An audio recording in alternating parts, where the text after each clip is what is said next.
Hello friends, welcome to Renu's Englishpedia. Today we are going to do the competency-based questions from the chapter Memories of Childhood. It is in two parts. The first part is the cutting of my long hair, which is a description of Zitkala Sa's childhood experience. And the second part is We Too Are Human Beings, which is a description of Bama's childhood experience.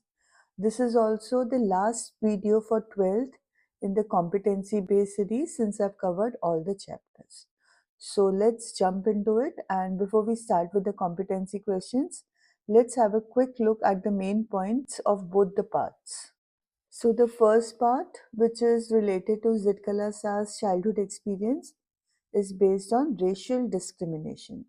Racial discrimination का मतलब होता है America was discovered by Columbus. तो उस time पे जो native Americans थे उनको रेड इंडियंस बोला जाता था. रेड इंडियंस का इसलिए बोला गया था because Columbus had initially set out to discover India, but India की जगह वो अमेरिका पहुंचा और वहाँ पे जो नेटिव्स थे उनका जो स्किन टोन था वो इंडियंस की तरह मैच होता था. So he thought he had reached India and therefore, he called they were considered Indians.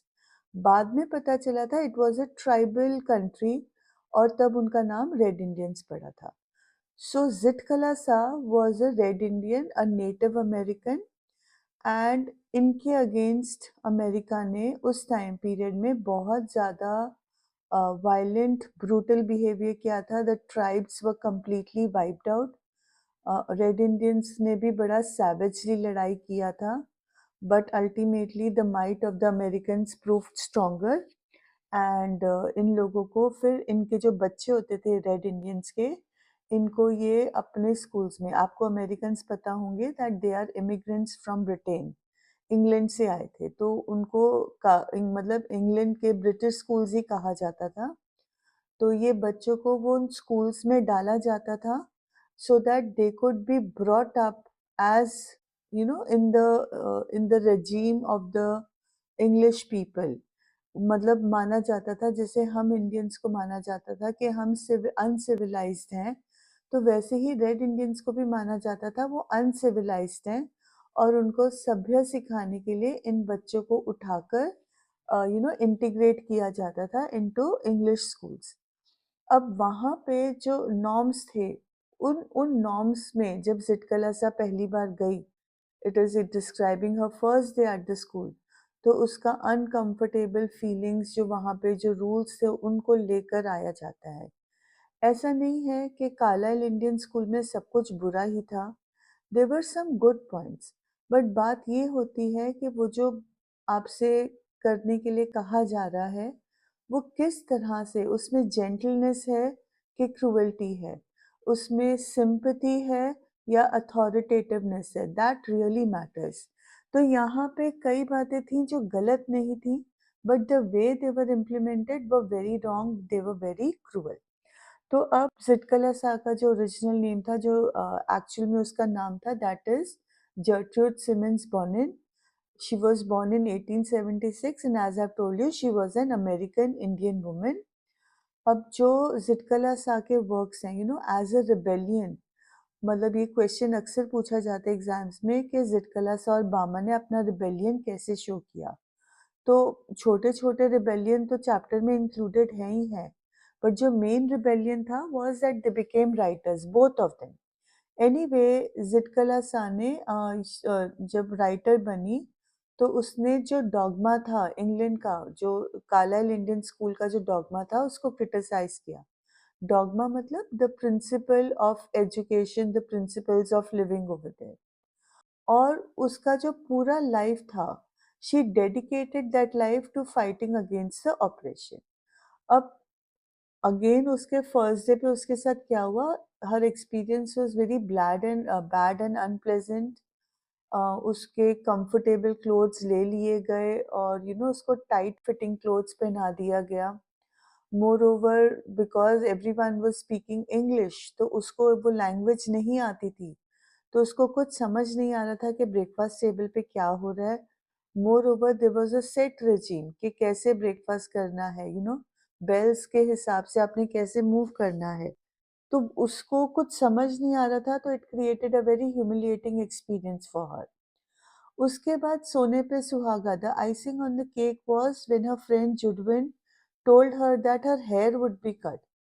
अब रेड इंडियंस के कल्चर में कटे हुए बाल उनके होते हैं जिनके जो या तो कावर्ड्स होते हैं या जो किसी लॉस को मोर्न कर रहे होते हैं। तो ज़िटकला सा को ये बिल्कुल भी एक्सेप्टेबल नहीं था, so she decided to rebel. वो जाके कमरे में छुप गई, but she was dragged out like an animal, tied to a chair, और उसके ज़बरदस्ती बाल काट दिए गए, जिसके कारण लास्ट में जब उसका रिबेलियन काम नहीं आया तो उसको ऐसे लगा हर स्पिरिट वाज क्रश्ड। और उस टाइम पे उसने बड़ी शिद्दत के साथ अपनी मदर को याद किया। She realise the comfort of a mother's arms. तो ये जिटकला सा की कहानी थी। Bama on the other hand, she was a girl जिसको अनटचेबिलिटी के बारे में इतना नहीं पता था when till she was in the third standard. उसने थोड़े बहुत इंसिडेंट्स देखे थे, बट कोई ऐसा मेजर इंसिडेंट, उसकी लाइफ ऑल्टरिंग इंसिडेंट नहीं हुआ था। उसकी आदत थी कि वो स्कूल से घर आने में सिर्फ 10 मिनट का रास्ता था, बट उसको ऑलमोस्ट आधा एक घंटा लग जाता था, because she would enjoy seeing all the sites on the way home. जो गेम्स, जो all the things being sold, all the things being cooked, ये चीज़ें उसको पसंद आती थी। जब एक दिन वो स्कूल से वापस आ रही थी, तो उसने देखा कि उसके विलेज का जो एल्डर है, उसकी कम्युनिटी का, she belong to the Dalit untouchable community. तो उसका जो एल्डर है, एक बूढ़ा आदमी है, वो बड़े अजीब तरीके से एक पैकेट को पकड़ के चल रहा था। उसकी बॉडी का कोई पार्ट उस पैकेट को टच नहीं कर रहा था। He was holding the packet with a string. Now the way he was walking really made बामा laugh, और उसने हंसते हंसते अपने बड़े भाई अन्ना को ये बात बताई। अन्ना, जिनका नाम थाम्बी था, उन्होंने बामा को the gravity of the situation explain किया। उन्होंने कहा कि ये हंसने वाली बात नहीं है, ये हमारी कम्युनिटी के साथ अनटचेबिलिटी का इंसिडेंट है।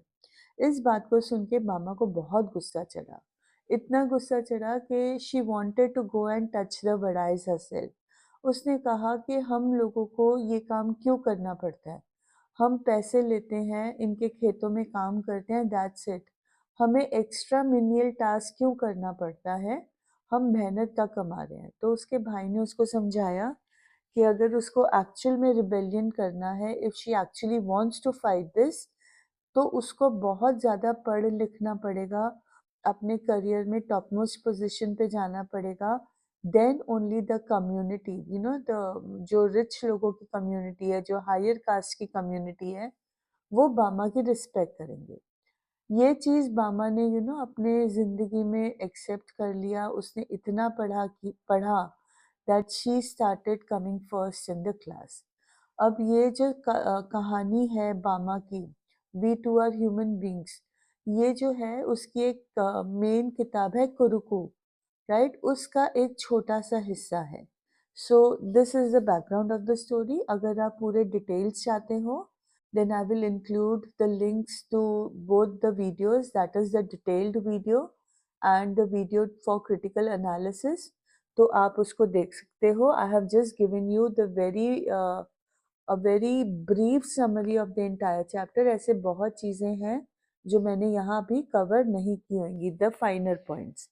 अगर हम थीम की बात करें, तो the chapter is dealing with discrimination and how to rebel against discrimination। Okay, so let's quickly jump into the competency-based questions.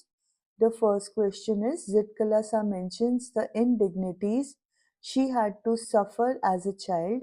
How do such indignities break the morale of a child? ज़िटकलासा बताती हैं कि जब वो छोटी थी, एक बच्ची थी, तब उसने क्या इंडिग्निटी फेस किया था। इंडिग्निटी का मतलब होता है हमारी सेल्फ रिस्पेक्ट के ऊपर किसी का हमारी सेल्फ रिस्पेक्ट का कम होना।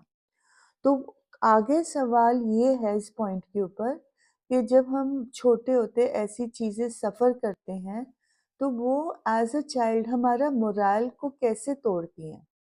तो इसका आंसर है कि हमारी जो सेल्फ एस्टीम है, हमारी जो कल्चरल आइडेंटिटी है, वो इरोड होती है। इरोड मतलब धीरे-धीरे खत्म होती जाती है। ऐसे जो एक्शंस होते हैं ये बच्चों को पावरलेस फील कराते हैं, बच्चों को अशेम्ड फील कराते हैं, जिसके कारण उनमें लॉस ऑफ कॉन्फिडेंस होता है और उनका मोरल जो होता है वो दे लूज देयर मोरल और फिर वो ट्रॉमा और इनजस्टिस के साथ पूरी जिंदगी एक जंग लड़ते हैं। They grapple with trauma and injustice which is imposed upon them. इसका सीधा साधा सा example is a small child. अगर आप देखोगे बच्चों को, अगर छोटा कोई बच्चा चलते चलते गिर जाए, अगर उसको ऑडियंस मिलेगी तो वो जोर से रोएगा और अगर वहां पे कोई नहीं होएगा ना तो वो बच्चा खड़ा हो जाएगा, अपने आप को झाड़ेगा and he start playing. Then why did he cry? जब कोई था तो वो रोया क्यों? Because he was grappling with loss of confidence. उसको दूसरों के हंसने पर, उसके गिरने पे, हम उस बच्चे पे हंस नहीं रहे थे, हमें वो सिर्फ फनी इंसिडेंट लगा। बट बच्चे के लिए ये feeling of loss of self esteem था और इसीलिए इस चीज को ओवरकम करने के लिए वो जोर से रोया। बट जब हम थोड़े बड़े होते हैं, 8-9 साल के होते हैं, 10-12 साल के होते हैं, देन रोना इज नॉट अ सोल्यूशन। तब हमारे को वो हमारी सेल्फ एस्टीम को इतनी बुरी तरह से झंझोड़ता है कि हम सर उठा के खड़े होने लायक, मतलब we feel we can not do that, हम आंखें चुराते हैं। So that is how such indignities break the moral of a child. Next question is, how was the speaker feeling by the time the third bell rang? Why did she feel this way? ये वो वाला point है जब breakfast के लिए वो hall में गई थी और वहाँ का जो बेल रजीम था उसको समझ नहीं आया। जब तक थर्ड बेल बजी, जो हमारी जिटकला सा है, वो बहुत कंफ्यूज थी, वो बहुत आउट ऑफ प्लेस फील कर रही थी। She couldn't tolerate this and because of this she started crying. She couldn't understand the ritual. उसको समझ ही नहीं आ रहा था कि फर्स्ट बेल पे they had to pull out the chair, right, second bell पे ये करना है, थर्ड बेल पे ये करना है, उसको वो रिचुअल समझ नहीं आ रहा था। और जब तक थर्ड बेल हुआ वो completely ऑपोजिट कर रही थी to what was supposed to happen, so she felt very embarrassed and then she became so scared because she wasn't able to do anything कि उसका जो डर था वो रोने में निकल आया। Next sentence, complete the given sentence appropriately. The speaker compares her experience of eating to that of a trial because. अब यहाँ पर ब्रेकफास्ट करना उसके लिए बहुत मुश्किल हो गया था, तो उसने इसको ट्रायल बोला। ट्रायल मतलब a very unpleasant experience. The reason was that after the fiasco at the bell, वहाँ पे एक लेडी थी जो उसको कंटिन्यूसली देख रही थी, जज कर रही थी। तो जेड कलासा को ऐसे लगने लग गया कि ये उसकी सर्वाइवल के ऊपर एक टेस्ट हो रहा है। और जैसे हम कोर्ट में जाते हैं, जज के आगे ट्रायल में खड़े होते हैं, हमसे सवाल जब किए जाते हैं, तो वो लेडी का लुक उसको ऐसी फीलिंग दे रहा था and that is why she compared her experience of eating to that of a trial. Next question is, what would it mean to the speaker if a long hair was cut?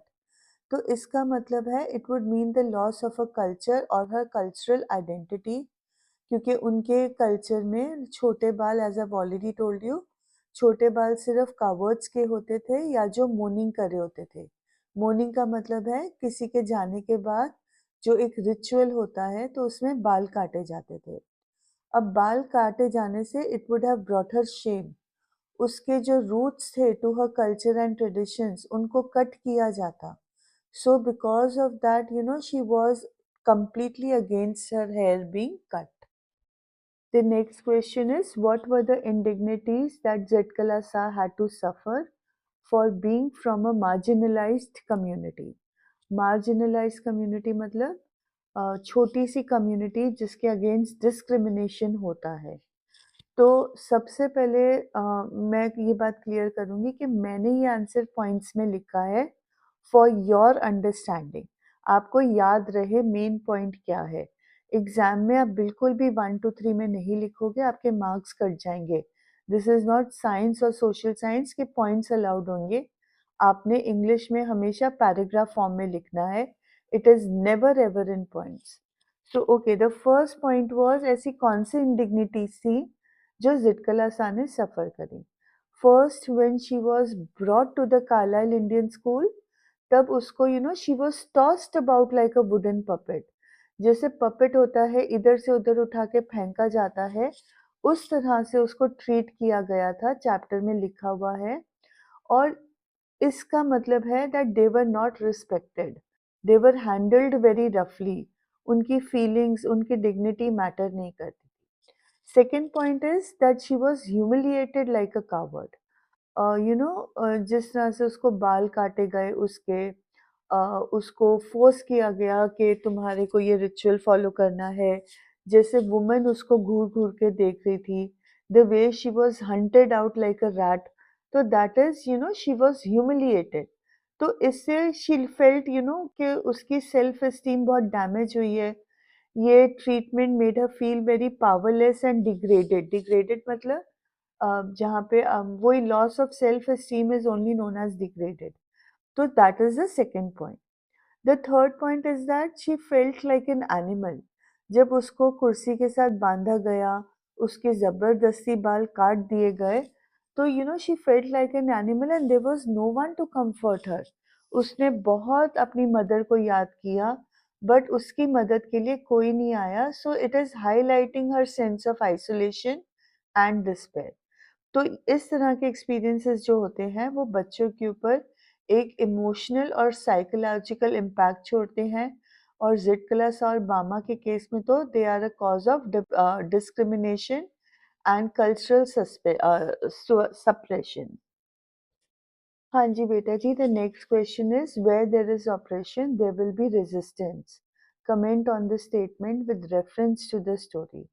अगर हम extrapolation की बात करें तो इस chapter का reference इस question का रेफरेंस नेल्सन मंडेला का जो चैप्टर था 10th में, उसके साथ भी किया जा सकता है। राइट, आप वहाँ पर भी ऑपरेशन हुआ था, वहाँ पर भी साउथ अफ्रीका में रेजिस्टेंस हुआ था, अल्टीमेटली उसका नतीजा हुआ था that Nelson Mandela was the first black president. अब इस कहानी में भी सेम कमेंट आया है और आपको इस स्टोरी के रेफरेंस से आंसर करना है। तो जिटकला सा का जो रेजिस्टेंस था, that is very clear that it was due to oppression. जब उसने खाना खाने से स्कूल में कई दिनों तक मना किया, जब उसने अपने बाल कटवाने से बचने के लिए शी ट्राई टू एस्केप, तो उसके जो ये एक्शंस हैं ये रिफ्लेक्ट करते हैं द इनेट ह्यूमन स्पिरिट। इनेट मतलब इनहेरेंट, हमारे अंदर जो ऑलरेडी प्रेजेंट है, मतलब उस चीज को कोई खत्म नहीं कर सकता। We are born with a god given spirit to fight against oppression. तो उसकी जो ये एक्शंस हैं they reflect her innate human spirit to resist and fight against injustice and oppression, even in the face of adversity। even in the face of adversity मतलब situation बिल्कुल उसके against थी, there was no one to support her. वो छोटी सी बच्ची थी और वो जो बाकी लोग थे वो बहुत बड़े बड़े थे, तो भी उसने रिबेल किया। Rebelling was more important. Rebellion successful हुआ या नहीं, that's a completely different issue, but सिर्फ इसी डर से कि आप सक्सेसफुल नहीं होगे और आप गलत के सामने आवाज नहीं उठाओ, that is wrong. Right, so जिटकला Sa ने क्योंकि ऑपरेशन था तो उसने फिर रेजिस्टेंस भी दिखाया। Okay, next, a grown-up Zitkala Sa reflects on the incident about cutting off a long hair and is conflicted that she did not do enough to resist and surrendered easily. She also wonders if she could have tried something else to prevent the incident. As the grown-up Zitkala Sa, create a diary entry expressing these thoughts and conclude by absolving yourself of any blame. You may begin like this. I find myself reflecting on an event that happened many years ago. अब जिद question में क्या है कि जिदकला सा अब बड़ी हो गई है, बचपन की उसको ये कॉन्फ्लिक्ट याद आ रहा है और उसको लगता है कि शायद उसको और भी ज़्यादा रेजिस्ट करना चाहिए था, शायद उसने बड़ी आसानी से सरेंडर कर लिया, और वो वंडर करती है कि कोई ऐसी चीज़ थी जो वो कर सकती थी in order to prevent the incident. अब आपने इस फीलिंग को दिमाग में रखते हुए एक डायरी एंट्री लिखनी है, जहाँ पे आप ये थॉट्स बयान करोगे एंड देन फाइनली आप कंक्लूड करोगे by absolving yourself. Now what is the meaning of absolving? आप यहीं पे कंफ्यूज हो जाओगे, आप इसी डर से इस क्वेश्चन को अटेम्प्ट नहीं करोगे। एब्सॉल्विंग का मतलब होता है अपने आप को, मतलब किसी भी गलत काम से अपने आप को to release yourself from any kind of blame. आपके ऊपर इल्ज़ाम लगे हैं बट आप अपने मन को समझाते हो, आपके पास कॉन्क्रीट एविडेंस होता है कि मेरी गलती नहीं है। So that is when you are absolving yourself of any blame. और आपको क्यू दिया गया है how to start the diary entry. तो अब आपने इस डायरी एंट्री में क्या लिखना है? क्यू तो आपको दिया हुआ है, उसी से आप शुरू करोगे। उसके आप बात करोगे उस इंसिडेंट की, what happened so many years ago, कि जब आपके बाल ज़बरदस्ती at the Carlisle Indian school cut किए दिए गए थे। फिर आप बोलोगे कि आज भी I am conflicted about my actions that day. Conflicted about my actions मतलब आज भी जो मेरा रिएक्शन था, जो मैंने किया, उसके कारण I have a conflict in my mind. एक तरफ तो मैं प्राउड हूँ that I stood up for my self और उनके डिमांड्स को सबमिट करने से इनकार कर दिया। अलोंग विद दैट मैंने मेरे अंदर इतना वो था, रेज था, there was a fire in my belly कि मैं जो मर्ज़ी हो जाए I will not give in, I would struggle before giving in. But with the passage of time मेरी स्पिरिट वेवर हुई, मुझे जानवरों की तरह नीचे लेकर आके बांधा गया and my hair was cut. But मुझे ऐसा लगता है कि मैंने इनफ रिबेलियन नहीं किया, मैंने बहुत आसानी से I give in to easily और मैंने इनफ रेजिस्ट नहीं किया। Now she next paragraph would be कि मैं क्या कर सकती थी। I could have, gone in for other options like taking the help of my fellow students. I could have escaped from the institution, or I could have found some other solution. But why couldn't I do so? Because I was feeling overwhelmed and confused. Overwhelmed होता है जब आपकी बस हो जाती है, आपको कोई कुछ भी सूझता नहीं है, आपका दिमाग सुन्न हो जाता है, दैट इज़ ओवरवेल्म्ड। तो बोलती है कि उस दिन मैं इतनी ओवरवेल्म्ड थी, इतनी कन्फ्यूज़ थी कि I couldn't think straight. Now last paragraph is important because यहाँ पर बच्चों को कन्फ्यूजन होएगा, इससे ऊपर की बातें तो वो आराम से लिख लेंगे। But today I absolve my self of any blame. As a young girl, अब क्यों मैं अपने आप को इज़ॉल्व कर रही हूँ? बिकॉज़ मैं बहुत छोटी थी जब मुझे एक स्ट्रेंज प्लेस पर लाया गया था। मुझे चॉइस नहीं दी गई थी कि मैं अपना डिसीजन खुद लूँ और to decide what was best for me. मैं एक ऐसे सिस्टम की विक्टिम बनी जिन्होंने कोशिश करी मेरी आइडेंटिटी चुरा लेने की, to end my identity and they forced me to assimilate. Assimilate का मतलब है to integrate into the English school. अपना अपना कल्चर भूल के एक फॉरेन कल्चर को के में घुल मिल जाना। घुल मिल जाना के लिए वर्ड होता है एसिमिलेट। ऑन टुडे, आज मैं चूज़ करती हूँ खुद को माफ़ करना और उस छोटी लड़की को ऑनर करने के लिए जिसने छोटे होते हुए भी she stood up for herself. मैं उसकी करेज, उसकी स्ट्रेंथ को सैल्यूट करती हूँ और मैं उसकी मेमोरी को हमेशा ऑनर करूँगी because she fought for her justice and for equality. Okay, the next question is not actually a competency based question, it is more of a factual and understanding question. Children relish the small pleasures of life just like Bama did when she dawdled along on her way back from school, enjoying all the novelties. Dawdle along का मतलब होता है धीरे धीरे चलना, हर चीज़ देखते हुए, इधर उधर जाते हुए आप धीरे धीरे चलते हो, that is known as dawdling. अब इस पॉइंट को हमने एलैबोरेट करना है। तो बच्चे ऐसा क्यों करते हैं? Because they have a natural sense of curiosity and wonder. वो लाइफ से सिनिकल नहीं है, वो लाइफ से जेडेड नहीं है। जेडेड मतलब बोर्ड। हम सेम साइड देखकर बोर हो जाते हैं और सोचते हैं ले इसमें क्या देखने वाली बात है। बट छोटे बच्चों के लिए वो जो साइट्स होती हैं, they are full of curiosity, right? उनके लिए हर चीज़ नई होती है, एक्साइटिंग होती है। बामा का भी इस पॉइंट को लेकर एक बहुत अच्छा एग्जाम्पल है।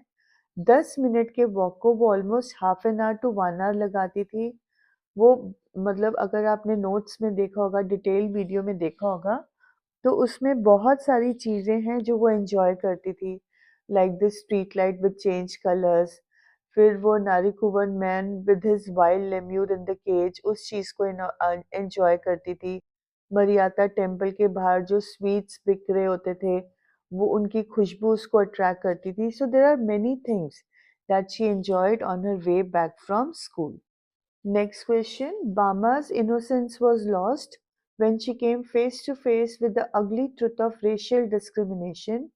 Do you think children who have a difficult childhood become even more resolute than children who have a comfortable one?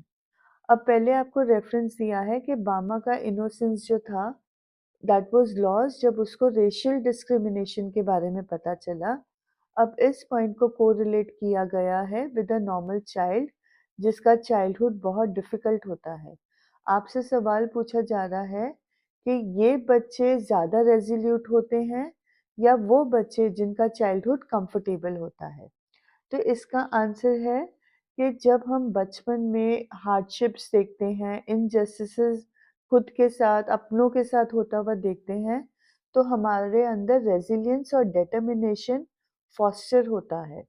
हमारे को फाइट करने की जो भावना होती है, वो फॉस्टर होती है। जो बच्चे होते हैं, जो एडवर्सिटी फेस करते हैं, उनका रिज़ॉल्व जो होता है, वो बहुत स्ट्रॉन्ग होता है। They are very determined to overcome challenges. जैसे-जैसे वो डिफ़िकल्टीज़ को फेस करते हैं, वैसे-वैसे उनका उनका जो एक्सपीरियंस है, उनका जो रेज़िलियंस है, वो स्ट्रॉन्गर बनता जाता है as compare to children who have had a comfortable upbringing. Okay, next question में आपको बोला जा रहा है to recall the story B two are human beings from the text memories of childhood. Imagine that Bama stops the elderly man who was carrying the packet of vadais and strikes up a conversation with him. She asks him a couple of questions. Couple का मतलब होता है दो question. As the man responds to Bama's questions, you may follow the given format and include the two questions in your conversation. मतलब examiner ने आपको guide किया है कि दो ही क्वेश्चन पूछने हैं और दोनों क्वेश्चन उन्होंने क्वेश्चन में जो आपको क्वेश्चन आया है उसमें लिखे हुए हैं. So the first question and the format is Obama Colin will say, "Hi sir, I noticed that you were carrying that packet in a funny manner. Why were you doing so?" फिर elderly man respond करेगा कि वो क्यों कर रहा था. Then the second question that Bama will ask is, "But that's terrible. How does that make you feel?" आप ये काम क्यों कर रहे थे? और सेकंड क्वेश्चन है इससे आप कैसा फील कर रहे हो? तो अब फर्स्ट क्वेश्चन के जवाब में elderly man क्या बोलेगा? जो हमारे चैप्टर का रेफरेंस है हम वही देंगे कि तुम्हें तो ये बात फनी लग रही होगी but I didn't have a choice. हमारे लोगों को, हम जिस कम्युनिटी में बिलोंग करते हैं, हमारे पास चॉइस नहीं होती. हम ऐसी कास्ट को बिलोंग करते हैं जिनको समझा जाता है अनटचेबल. जो पीपल ऑफ हायर कास्ट होते हैं वो हमारे को डर्टी मानते हैं, पोल्यूटेड मानते हैं. तो उनके हिसाब से हम जिस भी चीज़ को टच करते हैं, anything we touch becomes polluted. तो इसीलिए मैं वड़ाई के पैकेट को I was carrying it by a string so that I wouldn't pollute it with my touch. तो अब second question was how did it make him feel. तो अब elderly man क्या बोलेगा कि मेरे लिए तो ये पूरी जिंदगी मेरे साथ ऐसा ही हुआ है, मैंने तो इससे कुछ डिफरेंट देखा ही नहीं है. So every time this happens, I do feel deeply humiliated. I feel small. I am rejected for something I cannot change. मैं humiliated feel करता हूँ, मैं अपने आप को ओछा feel करता हूँ. मुझे इस बात के लिए reject किया जा रहा है जो मेरी कोई गलती नहीं है. But I hope that when you grow up, तुम्हारे लिए ज़रूर things will be different. the society will have changed. Next question. Imagine your school has organized a panel discussion on oppression and its evils. You are one of the speakers. As part of your address, you are required to reflect on the lessons and ideas from the story Memories of Childhood. अब इस question का मतलब यहाँ तक था कि आपके school ने एक पैनल डिस्कशन ऑर्गेनाइज किया। पैनल डिस्कशन का मतलब there are going to be some students और सम मेंबर्स जो एक टॉपिक के ऊपर डिस्कस करेंगे। The topic is operation and it's evils. जब किसी को ऑपरेस किया जाता है, किसी की आवाज़ को दबाया जाता है, that is known as oppression. और इसके ईवल क्या हैं? तो you are one of the speakers. तो तुमने जब इस टॉपिक पे बोलना है तो you are suppose to reflect on the lesson, the moral values and ideas that you got from the story memories of childhood. अब आप इस क्वेश्चन में इस एड्रेस को ड्राफ्ट कैसे करोगे? तो उसका हिंट आपको क्वेश्चन में मिला हुआ है। Good morning ladies and gentleman, it is a pleasure to be given an opportunity to speak today. I would like to begin by quoting James Baldwin. Not everything that is faced can be changed, but nothing can be changed until it is faced. Tolerating oppression in any form is, फिर आपने continue करना है। मतलब आपको question में एक quotation भी दी गई है to you know how to carry on with your speech. तो कोटेशन क्या है? Not everything that is faced can be change. आप जो चीज़ें फेस कर रहे हो, जो ह्यूमिलिएशन या ऑपरेशन फेस कर रहे हो, वो हर चीज़ बदली नहीं जा सकती। बट अगर आप कुछ भी बदलना चाहोगे, बट जब तक आप उस चीज़ को बदलोगे नहीं, जो चीज़ आप फेस कर रहे हो, तब तक वो बदलेगी भी नहीं। आपको उसको फेस करके एक इच्छा रखनी पड़ेगी in order to change it, then only you can change that thing. Tolerating oppression in any form is absolutely wrong. बेटा जी, यहाँ पे गांधी जी का भी एक कोट था। वो बोलते हैं कि जो जुल्म कर रहा है उससे ज़्यादा गलत वो लोग होते हैं जो जुल्म सहते हैं। Now this is a kind of a reference to people who don't find oppression. But हमारी कहानी में ये दोनों जो बच्चे थे, जिटकला सा और बामा, they fought against this operation. So how will you continue? You will say that these thoughts resonate with the themes of the stories, memories, especially, the cutting of my long hair and we too are human beings.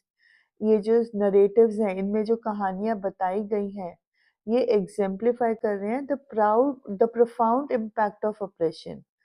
जब operation होता है तो उसका कितना बड़ा impact होता है उन लोगों पे जिनके साथ डिस्क्रिमिनेशन होता है, जिनको ऑप्रेस किया जाता है, specially if they are children. अब जिड कला शाह के साथ क्या हुआ था? हमने जिड कला शाह के साथ कल्चरल या फिर रेशियल सप्रेशन देखा है। She was a native American child. उसकी कल्चरल आइडेंटिटी को स्ट्रिप किया गया था by cutting her long hair. ये एक्ट सिंबलाइज करता था कि जो उसका it was against her heritage. और ये स्टोरी हमें रिमाइंड करता है ऑफ द कल्चरल डाइवर्सिटी। दुनिया में कल्चरल डाइवर्सिटी है, हमें उसको रिस्पेक्ट करना चाहिए। बट जब हम उसको ऑप्रेस करने की कोशिश करते हैं तो रिबेलियन सामने होते हैं। अगर हम सेकंड कहानी देखें, we too are human beings, तो उसमें Bama who was a Dalit girl and she was facing caste discrimination in India. तो उसकी स्टोरी हाईलाइट करती है the resilience of marginalised communities जब उनके साथ सिस्टमैटिक ऑपरेशन होता है। अब ये दोनों नरेटिव्स हमें क्या सिखाते हैं? That oppression in any form is detrimental to society. Detrimental मतलब सोसाइटी के ही अगेंस्ट है। और ये हमारी कलेक्टिव रिस्पॉन्सिबिलिटी है कि हम इन इनजस्टिस को कन्फ्रंट करें, चैलेंज करें। एंड इसीलिए हम ऑपरेशन एंड इट्स इवल्स में आज इन बातों को डिस्कस कर रहे हैं। आपको क्वेश्चन के साथ भी अपने आंसर को कोरिलेट करना है। So remember that change can only begin when we acknowledge. जब हम माने कि ये डिस्क्रिमिनेशन आज है, और इनको सिर्फ माने ही नहीं बट हम इनको एड्रेस भी करें, तभी हम ये इश्यूज को हेड ऑन फेस कर सकते हैं। एंड अब टाइम आ गया है जब इन इवल्स को हमें फेस करना है और एक जस्ट, इक्वल और इंक्लूसिव वर्ल्ड क्रिएट करना है, and then you will end your address. The next question is, both Bama and Zitkala Sa are victims of discrimination that is practiced in the society. What kind of experience did both of them go through? ये बड़ा direct question है, इसमें कुछ घुमाना फिराना नहीं है. आपको simply बोला जा रहा है कि दोनों ने डिस्क्रिमिनेशन फेस किया था बाय द सोसाइटी और उनका एक्सपीरियंस क्या था. What experience did they go through? Okay, so the answer will be that it's an autobiographical record. They are women from marginalized communities, and they went through similar experiences of discrimination and prejudice at the hands of the mainstream culture. Mainstream culture का मतलब होता है जो वहाँ पे basic culture follow होता है, जो majority लोग उस culture को follow करते हैं, that is known as the mainstream culture. ये जो दोनों कैरेक्टर्स हैं, दे आर एग्जेम्प्लीफाइंग ब्रेवरी. और इन्होंने ब्रेवरी कैसे यूज़ किया है? अपनी एजुकेशन के थ्रू, अपने टैलेंट्स के थ्रू. उन्होंने they took a stand for themselves and their communities. They employed the power of the written word. The power of the written word मतलब वो बड़े होकर वो राइटर्स बने, and they use this writing power as a kind of a resistance. अब जिद कला का सा का एक्सपीरियंस क्या था, ये ऑलरेडी हमने डिस्कस कर लिया है कि उसका वहाँ पे कार्लाइल इंडियन स्कूल में experience on the first day was very horrible. She did not know the rules at the breakfast table. She made many mistakes. It was a very traumatizing incident. Traumatizing मतलब जो दिल दहला दे, जो सालों साल आपको परेशान करे. That is traumatic incident. Especially when she was tied to a chair and her long hair was forcibly cut. ये ह्यूमिलिएशन ने उसकी स्पिरिट को क्रश कर दिया, और ये सिंबलाइज करता है कि उस टाइम की जो रजीम थी वो कैसे नेटिव अमेरिकन आइडेंटिटी को इरेज करना चाहता था. अगर हम बामा की बात करें तो उसने अनटचेबिलिटी को बहुत यंग एज में फेस किया था. उसका इम्पैक्ट यू नो उसने देखा था कि अनटचेबिलिटी का जो इम्पैक्ट होता है वो how it is forcing the elder men of their community to act in such undignified ways. उसके भाई ने उसको एडवाइस किया था that she must work hard to regain honour and dignity. उन्होंने एजुकेशन के इम्पोर्टेंस को एम्फसाइज किया था. उन्होंने सेल्फ रिस्पेक्ट के ऊपर एम्फोसिस डाला था कि अगर हमें सोसाइटल प्रेजुडिस से निकलना है तो हमारे को अपने ऊपर सेल्फ रिस्पेक्ट रखना ज़रूरी है. तो दोनों ही विमेन की जो कहानियाँ हैं, they are reflecting the resilience and determination. Resilience word जहाँ पर ऑप्रेशन आता है, जहाँ पे फियर को ओवरकम करना आता है, वहाँ पे रेजिलियंस ज़रूर आएगा. तो resilience is an important vocabulary word. ये आपको अब तक लर्न हो जाना चाहिए. Resilience is RESILIENCE. तो ये विमेन में रेजिलियंस था, डिटर्मिनेशन था, अपने आप चैलेंजेस को ओवर करने के लिए, डिस्क्रिमिनेशन को ओवरकम करने के लिए. So that is how you will explain their experiences. Next question. Both Bama and Zitkalasa experienced the harsh realities of discrimination in their childhood. Instead of letting it pull them down, they both found a way to overcome it. You wish to include a cameo of both in your upcoming blog post. अब cameo के वहाँ पे star डाल के नीचे देखो उन्होंने उसका मतलब बताया है. A cameo is a short description that neatly encapsulates someone or something. Okay, तो आपको समझ में आ रहा है कि आपने एक ब्लॉग पर लिखना है और ब्लॉग में आपने जितकला सा और बैमा का कैमियो लिखना है. आपको ये भी पता चल गया कैमियो में डिस्क्रिप्शन आएगा. अब now let's read the question. As a part of the research, compare and contrast the experiences faced by the two and their responses to these experiences in 120 to 150 words. Clue भी आपको दिया हुआ है. You need to include the similarities and differences in the discrimination they faced, their feelings, their determination to overcome, and finally success. मतलब आपको पूरा answer की cues उन्होंने दी हुई हैं। अब आपने सिर्फ ये क्यूज को यूज करके बातें लिखनी है। You don't need to focus too much on the word cameo. Okay, so let's start with the answer. First आपने बताना है कि उन्होंने डिस्क्रिमिनेशन कैसे फेस किया। तो जिद कला सा का जो डिस्क्रिमिनेशन था it was based on cultural differences, और बामा का जो डिस्क्रिमिनेशन था that was due to her caste. अब जिद कला सा ने कैसे रिबेल किया? She refuse to get a hair cut. उसने बड़ी स्ट्रांगली इस चीज से फाइट करने की कोशिश की, but at the end she had to give in. On the other hand Bama का डिस्क्रिमिनेशन को उसने कैसे रिबेल किया? उसको बहुत गुस्सा चढ़ा। She was enraged. She wanted to go and touch the packet of varais herself to teach a lesson to the landlord, but उसके भाई ने उसको समझाया कि ये करने का कोई फायदा नहीं है। उन्होंने उसको शांत किया, काम डाउन किया, and then he showed her the path to overcome discrimination, that was through her education. तो अब दोनों ने ही डिस्क्रिमिनेशन को ओवरकम करने के लिए they started excelling in education. They became writers among other things. बहुत बहुत सारे काम किए, बट जो मेजर काम था लाइफ में, दे बिकेम राइटर्स। और उन्होंने अपनी लाइफ टाइम में बहुत कुछ लिखा है against discrimination and the evils of operation. तो उन्होंने अपने कम्युनिटी के लिए द फाइट फॉर जस्टिस जो है उसको कंटिन्यू किया। They did not give up. अब क्वेश्चन में आपको ये नहीं बोला है कि आपने ब्लॉग लिखना है, बट आपको बोला गया है कि ब्लॉग के लिए आपने रिसर्च करनी है। तो रिसर्च के ये सारे पॉइंट्स हैं। सो do not get confuse with the word cameo और द वर्ड ब्लॉग पोस्ट। आप सिर्फ रिसर्च कर रहे हो for material for the blog. Next question. Imagine Zitkala Sa and Bama meet each other. They both share the experience of being from marginalized communities. They reflect on instances of oppression they faced and how those instances prove to be the source of strength to fight against such oppression. Write down their discussion in a creative way with reference to their experiences. मतलब अब आपने imagine करना है कि जिद कला सा और बामा एक दूसरे से मिले।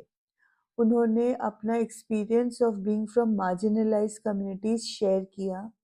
वो रिफ्लेक्ट करेंगे मतलब सोचेंगे और बताएंगे कि उन्होंने क्या पर्टिकुलर फॉर्म ऑफ ऑपरेशन को फेस किया, और इन इंस्टेंसेस से, ये वाले इंसिडेंट से उनको कैसे स्ट्रेंथ मिली टू फाइट अगेंस्ट ऑपरेशन। और ये जो डिस्कशन है आपने एक क्रिएटिव मैनर में करना है। So let us understand the creative way. यहाँ पे क्रिएटिविटी हम उसको एज डायलॉग फॉर्म नहीं ले रहे हैं, बट हम उसको एक नरेटिव फॉर्म ले रहे हैं। नरेटिव फॉर्म मतलब जैसे कहानियों में डायलॉग्स कैरेक्टर्स बोलते हैं, तो उस तरह से जिसमें थोड़ा एक्सप्लेनेशन होता है, बैकग्राउंड सेटिंग्स होती हैं। तो हमने ये डायलॉग को, ये कॉन्वर्जेशन को उस तरह से क्रिएटिवली बता रहे हैं। So first we are giving the background. They are sitting under a huge tree, a sprawling tree, और दोनों अपनी अपनी जर्नीज की कहानी बता रहे हैं। दे आर मार्वलिंग के जो विमेन फ्रॉम मार्जिनलाइज कम्युनिटीज होती हैं, उनके एक्सपीरियंसेस उनको कैसे शेप करते हैं। अब जिद कला सा क्या बोलेगी? She will talk about the first day at the Carlisle Indian school. वो बामा को बताएगी कि मैं तो सिर्फ एक बच्ची थी, बट मुझे कुर्सी से बांधा गया और मेरे बाल काटे गए so that I could assimilate in the school. अब मेरे लिए ये एक्सपीरियंस तो बड़ा ह्यूमिलिएटिंग था, but it became the source of my determination to preserve our culture. उसका culture that is she was a native Indian, native American. तो बामा भी नॉट करेगी अपना हेड और उसके आंखों में अंडरस्टैंडिंग होगी। बेटा ये जो चीज़ें हैं ना, ये creative way of writing dialogues होते हैं, जहाँ पर आप एक्स्ट्रा बताते हो बैकग्राउंड में क्या चल रहा है। तो अब बामा कहेगी कि that I too faced oppression from a young age. जो अनटचेबिलिटी थी वो हमारी लाइफ की एक हार्श रियलिटी थी। मैंने तो अपनी आंखों से देखा an elder in my community suffer, and this fuelled, fuelled का मतलब है मेरे अंदर एक इंटेंस डिजायर भर दिया it fueled my resolve to rise above it. Then Zitkala Sa will continue कि हमारे experiences जो थे वो painful थे, बट उन्होंने हमें इम्पोर्टेंस ऑफ एजुकेशन समझाया, उन्होंने हमें the power of the pen समझाया और हमने अपने वर्ड्स को यूज किया to fight against oppression. Mama will smile and agree. Yes Zitkala Sa, हमने जब अपनी स्टोरीज शेयर करी तो हमने बहुत लोगों को जो इस सेम कंडीशन में थे, जो सेम स्ट्रगल्स को अंडरगो कर रहे थे, हमने उनको उम्मीद दी. हमारी जो ताकत है, हमारा जो स्ट्रेंथ है, it lies in turning those moments of despair into sources of inspiration. मतलब हमें ये जो मोमेंट्स ऑफ इंटेंस डिस्पेयर हैं, हमें इनको सोर्सेज ऑफ इंस्पिरेशन में बदलने से ताकत मिलती है. Their meeting was a testament to the resilience born from adversity.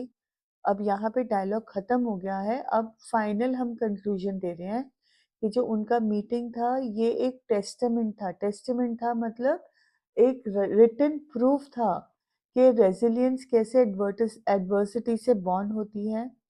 Two women, two remarkable women from completely different corners of the world were united by this shared determination to fight oppression. यहाँ पे मैं एक और point clear करना चाहूँगी. बच्चे बहुत ज़्यादा ये गलती करते हैं. जब जितकला सा को वो नेटिव हम अमेरिकन या रेड इंडियन कहते हैं तो उनको लगता है जितकला सा बामा की बहन है. बिल्कुल भी नहीं है. She is from America Zitkala Sa, और बामा जो है वो दलित इंडियन है. So do not confuse the two characters. Next question, how can we say that the vadai packet incident reveals that the writer lacked the cognitive and emotional maturity required to understand the implications of untouchability. अब वड़ाई incident जो है वो कैसे reveal करता है कि writer की cognitive और इमोशनल मैच्योरिटी थी या नहीं थी. मतलब लैक्ड का मतलब नहीं थी. कॉग्निटिव का मतलब होता है रिलेटेड टू योर माइंड, आपका लर्निंग कैपेसिटी, आपका जो अंडरस्टैंडिंग, आपकी जो नॉलेज कैपेसिटी है. और इमोशनल मैच्योरिटी होता है your ability to deal with emotions. हम क्यों कह रहे हैं कि राइटर में ये एबिलिटी नहीं थी to understand the implications of untouchability. तो जब ये इंसिडेंट हुआ, writer was only in the third grade. मतलब वो अराउंड 8 इयर्स की थी, और इस उम्र में जो बच्चे होते हैं वो अभी भी अपनी कॉग्निटिव और इमोशनल एबिलिटी को डेवलप कर रहे होते हैं. उनके लिए अनकॉमन नहीं होता है to lack a full understanding of complex social issues like untouchability. बहुत बातें होती हैं सोसाइटी में जिनको वो कॉम्प्रिहेंड समझ नहीं पाते, उनको अंडरस्टैंड बारीकियां नहीं समझ में आती. अब राइटर ने शेयर किया कि उस टाइम तक उसको भी नहीं पता था. उसने she had not even heard people speak openly of untouchability. मतलब उसको इस पॉइंट से हमें समझ में आता है that she did not have a complete grasp of the issues societal implications. मतलब ये टेक्सचुअल एविडेंस है जब वो राइटर बोलती है कि मैंने तब तक किसी को अनटचेबिलिटी के बारे में ओपनली भी बोलते हुए नहीं सुना था.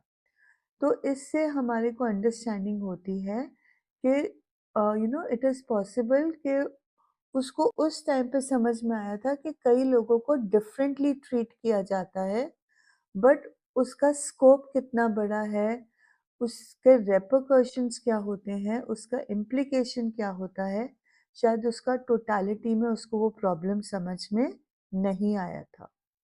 Next, how does the autobiographical nature of Zitkala Sa and Bama's narratives enhance the impact on the readers?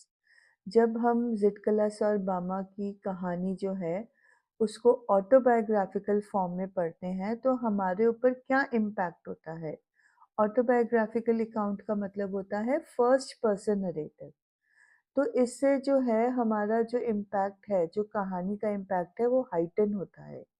जब फर्स्ट पर्सन नरेटिव यूज किया जाता है तो रीडर जो है वो इंटीमेटली कनेक्ट होता है राइटर के साथ, उसके एक्सपीरियंसेस के साथ, उसके इमोशंस और उसके कल्चरल स्ट्रगल्स के साथ. फिर फर्स्ट पर्सन नरेटिव में ऑथेंटिसिटी होती है. ऑथेंटिसिटी का मतलब the ring of truth, the touch of truth. ये रियल लाइफ एनकाउंटर्स हैं ज़िटकला सा और बामा की लाइफ के, और ये एक अनफिल्टर्ड, एक रॉ ग्लिम्स देते हैं into their personal histories. Unfiltered, आजकल के बच्चों को सबको पता है फ़िल्टर क्या होता है। हम अपना असली चेहरा सेल्फी में नहीं दिखाते हैं, हम उस पे फ़िल्टर्स लगा देते हैं, so we appear better than we are. But यहाँ पे जो ये फर्स्ट पर्सन एनकाउंटर है, ये रॉ एंड अनफिल्टर्ड है, मतलब ये बिल्कुल सच्ची घटनाएं हैं। नेक्स्ट, ये जो broader theme of cultural clash है, डिस्क्रिमिनेशन है, आइडेंटिटी लॉस है, इसको ह्यूमनाइज करता है। ह्यूमनाइज करने का मतलब होता है हमारे साथ ज़्यादा को रिलेट होता है, हम इसको ह्यूमन फॉर्म में, मतलब ह्यूमैनिटी के ऊपर इसका क्या असर होता है वो ज़्यादा अच्छे से समझ पाते हैं। और जो फाइनल है, that is impact is not just literary, it is impacting our emotions, our understanding. सिर्फ लिटरेचर का इम्पैक्ट नहीं है, बट हमारी लाइफ पे भी, हमारी सेंसिबिलिटी पे भी इम्पैक्ट होता है। Okay, next is an extract with some questions related to the extract. So the extract is, I cried aloud, shaking my head all the while until I felt the cold blades of the scissors against my neck and heard them gnaw off one of my thick braids. Then I lost my spirit. Since the day I was taken from my mother, I had suffered extreme indignities. People had stared at me. I had been tossed about in the air like a wooden puppet, and now my long hair was shingled like a coward's.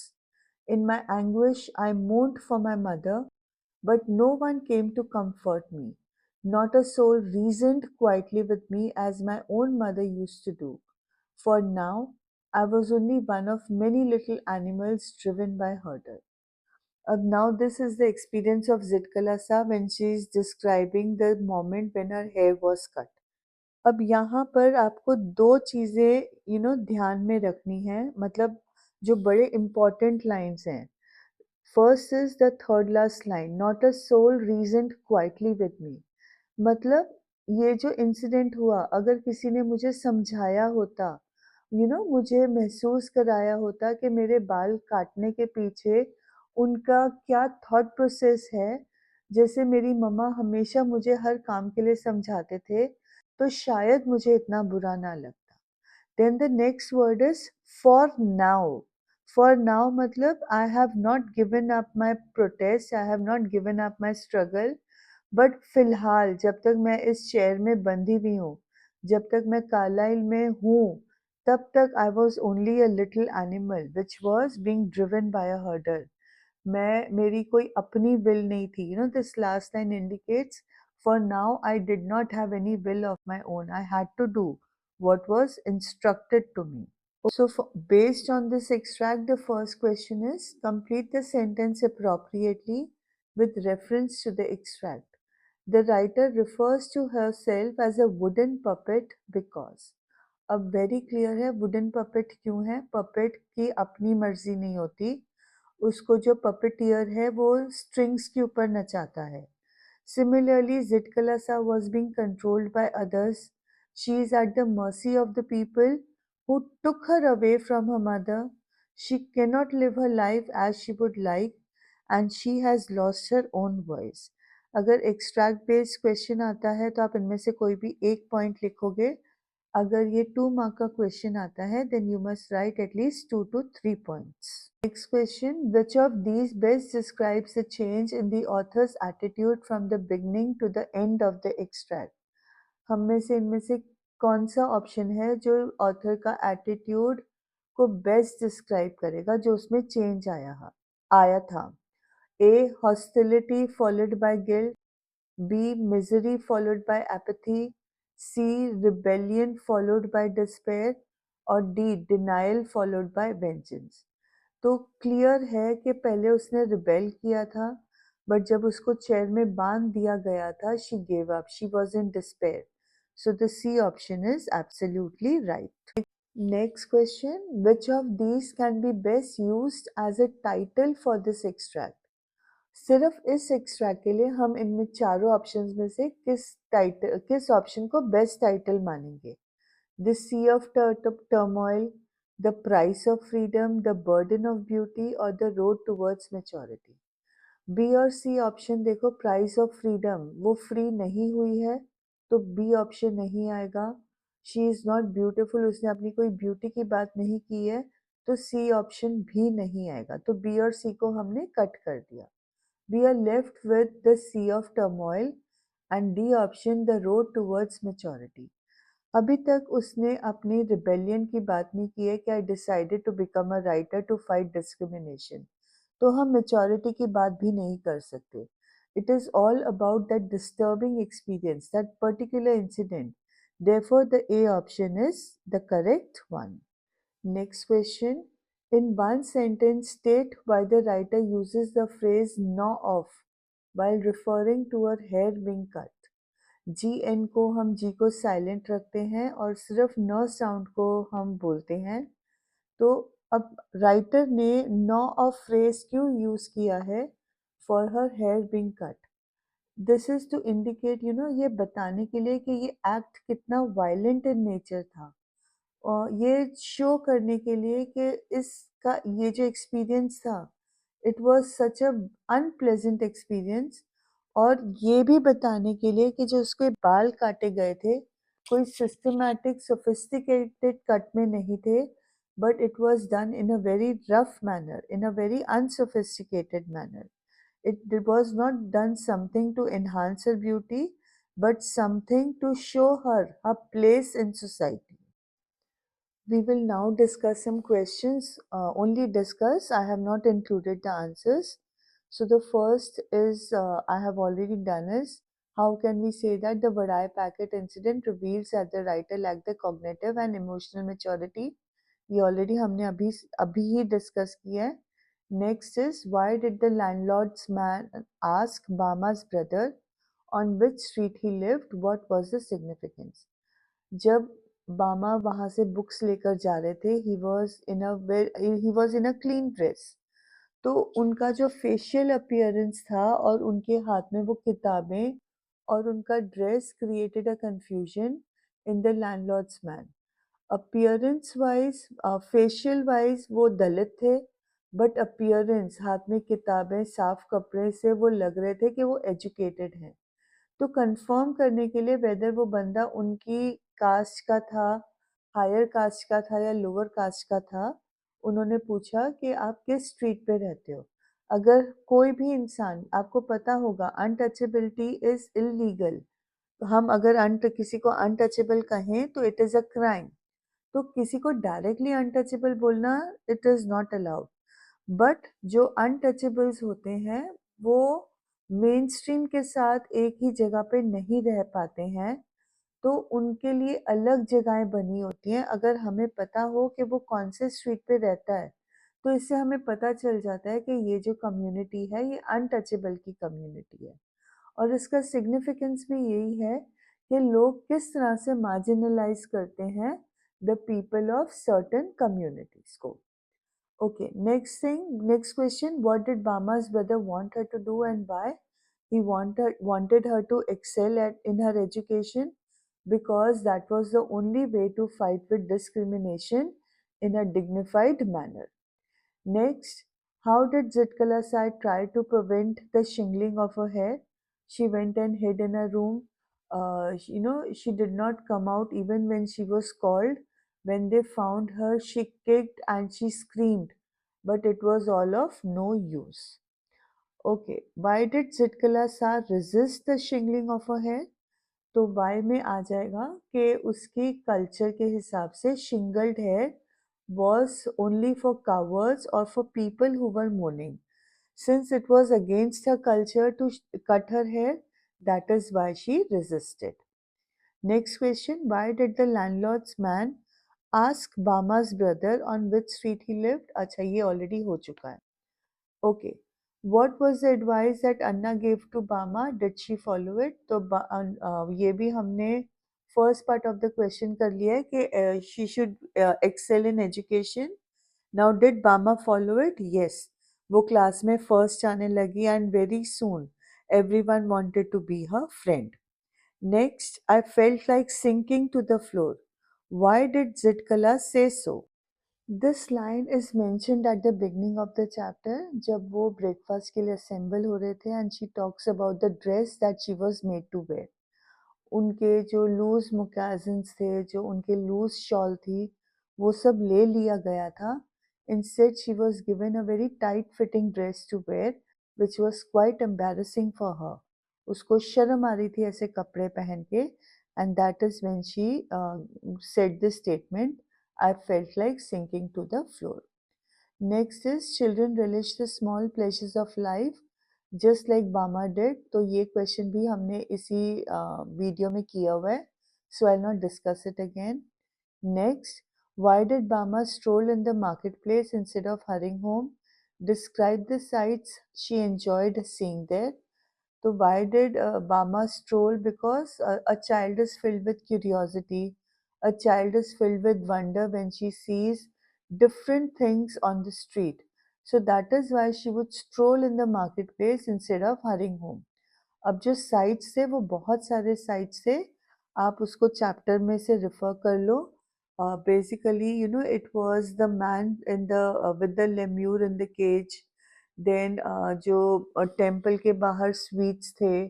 She talks of too many things. अगर हमें इसे sum up करना है तो हम सिर्फ इतना बोल सकते हैं that she watched all the fun and games that were going on, all the entertaining novelties and oddities in the streets, the shops and the bazaar. अगर हमें उसके फाइनल डिटेल्स देने हैं तो फिर परफॉर्मिंग मॉन्की के बारे में बात कर सकते हैं. The snake and the snake charmer which the snake charmer kept in its box, उसके बारे में बोल सकते हैं. साइक्लिस्ट के बारे में बात कर रही थी वो, who had not got off his bike for 3 days. तो ऐसे बहुत सारे इंसिडेंसेस हैं जो बामा ने बताए हैं. आप उनमें से कोई भी 5-6 इंसिडेंसेस यूज कर सकते हो for your answer. Okay, the next question is, it may take a long time for oppression to be resisted, but the seeds of rebellion are sowed early in life. Do you agree that injustices in any form cannot escape being noticed even by children? अब इस answer को answer करने के लिए आप बोलोगे yes, injustice अगर होती है तो वो हर एक को नज़र आती है, चाहे फिर वो कोई बच्चा ही क्यों ना हो. और फिर आप जिटकलस और बामा के एक्सपीरियंसेस के बारे में बताओगे कि उन्होंने ऑपरेशन देखा, एक्सपीरियंस किया, बट उसके जो रिबेलियन के सीड्स थे वो उनके बचपन में ही सो गए थे. उन्होंने बचपन में due to their age they could not rebel openly, but उनके अंदर एक डिटर्मिनेशन क्रिएट हुआ था कि हमने इसके साथ लड़ाई करनी है. जब वो बड़े हुए तब जाकर उन्होंने ऑपरेशन के अगेंस्ट अपना एक्टिव फाइट शुरू किया बाय बिकमिंग राइटर्स. तो मतलब बहुत साल लगे ऑपरेशन को रेजिस्ट करने में, बट जो उसके बीज थे, जो सीड्स थे, वो उनके बचपन में ही सो हो गए थे bye their own experiences. Okay, next question. Where there is oppression, there will be resistance. This statement stands true for the life experiences of Zitkalasa and Bama. I think I've already done this. Yes, ये हम already कर चुके हैं. So आप उस answer को refer कर लो. Next question. For people like Bama, it is necessary to break the shackles that society burdens them with and come out triumphant. Write a composition stating what should one possess or require to help one live without fear. तो बामा ने अपनी life के shackles को तोड़े और उसने जिंदगी को ट्रायम्फेंटली जिया है. राइट.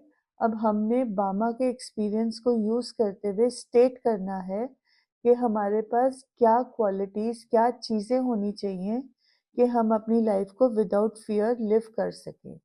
तो one is dignity, one is the desire not to be oppressed और subdued by anyone. You cannot fight discrimination with violence. You need to fight discrimination with education. Education is the only tool, is the only weapon that is required to fight discrimination and oppression. So you can use these points. Last question. It may take a long time. Again, the same quotation is there, but इस बार जो question है that is focusing on Zitkala Sa. How did Zitkala Sa face oppression as a child and how did she overcome it? तो वही the cutting of a long hair का incident आ जाएगा and how did she overcome it for that moment, although she appears to have given in to the to the oppression, but later on she became a writer to fight the system, to fight the dogma at the Carlisle Indian School. So this is how she fought against oppression. So with this we come to the end of the video. This is the last video. So all the best to all of you. कोशिश करूँगी कि एक और video on writing topics such as blog, dialogue, conversation, debate, ये कोशिश करूँगी बनाने के लिए, but I don't think I have time because आपका exam it's just after 2 days and I have to start working for the 10th also. So you know, not promising, but will try surely. Just want to wish you one last time happy revision, all the best. And one more thing I wanted to apologize first. ऐसा नहीं है मैंने गलती कर दी है बोल के कि 90-95% वाले कमेंट करें. I am sorry. जिसका जो भी अचीवमेंट है, आप अगर अपना स्कोर बेटर कर पाए हो to what you have been getting till now, that is an achievement. So even अगर आपके 50, 60, 70 मार्क्स आते हैं आफ्टर वॉचिंग माई वीडियोज़ और इनिशियली शायद आप मे बी क्लियर नहीं कर पा रहे हो एग्ज़ाम या बिल्कुल पासिंग मार्क्स मिल रहे हों, कुछ भी अगर 1 मार्क का भी इम्प्रूवमेंट है, I would love if you would share it with me so that I could applaud you all. Any effort must be applauded. So, on that note, all the best, all of you. Hoping to hear from you in May or June. And happy revision.